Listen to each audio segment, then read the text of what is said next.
सावन के सोमवार की महिमा होती है कि सावन के सोमवार पर भगवान शिव की पूजा करना बड़ा शुभ माना जाता है। वैसे ही ज्येष्ठ महीने के मंगलवार की बड़ी महिमा मानी जाती है। ज्येष्ठ के मंगलवार को हनुमान जी की विशेष पूजा की जाती है। विशिष्ट पूजा होती है ज्येष्ठ महीने के हर मंगलवार को। इस दिन हनुमान जी को तुलसी दल की माला चढ़ाई जाती है। साथ ही हलवा पूरी का, बूंदी का या मीठी चीजों का भोग लगाया जाता है। इसके बाद उनकी स्तुति की जाती है, उनकी पूजा की जाती है और पूजा के बाद निर्धनों में हलवा पूरी और पानी बांटा जाता है, जल बांटा जाता है। जगह जगह पर ज्येष्ठ के मंगलवार को लंगर का आयोजन भी होता है, यानी बूंदी तो बटेगी ही, हलवा तो बटेगा ही, साथ में भोजन भी बंटता है।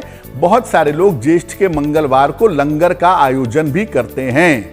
और ज्येष्ठ के मंगलवार पर अगर आप हनुमान जी की पूजा करते हैं तो मंगल ग्रह से संबंधित बाधाएं दूर होती हैं। खासतौर से कर्ज और मुकदमे का अगर मामला है या मंगल की वजह से अगर कोई जीवन में दिक्कत है तो वो दिक्कत निश्चित रूप से समाप्त हो जाती है।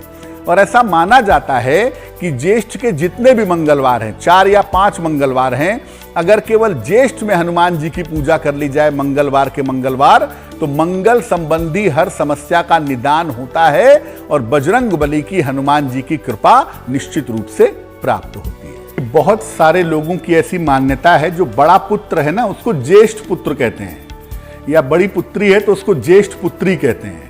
तो ऐसा माना जाता है कि जो घर का ज्येष्ठ पुत्र है या जो घर की ज्येष्ठ पुत्री है, उसका विवाह ज्येष्ठ महीने में नहीं करना चाहिए। देखिए, इसके साथ जो पूरी बात है वो ये है कि अगर लड़का भी ज्येष्ठ हो, अपने घर का बड़ा हो, लड़की भी अपने घर की बड़ी हो और महीना भी बड़ा हो यानी ज्येष्ठ हो, तब शादी करने की मनाही की गई है, क्योंकि 3 ज्येष्ठ का कॉम्बिनेशन अच्छा नहीं माना जाता। मैं ये कहूंगा कि अगर कुंडली में और गोचर में शुक्र की स्थिति ठीक हो, क्योंकि जो ग्रीष्म का समय है वो शुक्र की स्थिति के लिए बेहतर नहीं होता। शुक्र जो कंफर्टेबल होता है वो होता है 13-14 जुलाई के बाद। तो शुक्र अगर कुंडली में अच्छा है और ब्रह्मांड में भी शुक्र की पोजीशन अच्छी है, तो भले ही आप अपने घर के ज्येष्ठ पुत्र हों, ज्येष्ठ पुत्री हों, ज्येष्ठ का महीना हो, सही मुहूर्त में और शुक्र की स्थिति देख करके आप विवाह कर सकते हैं। लेकिन अगर घर के ज्येष्ठ पुत्र पुत्री हैं, ज्येष्ठ का महीना है और शुक्र भी चौपट है, तो भूल कर भी शादी मत करिएगा, वरना ये शादी सुखद नहीं हो।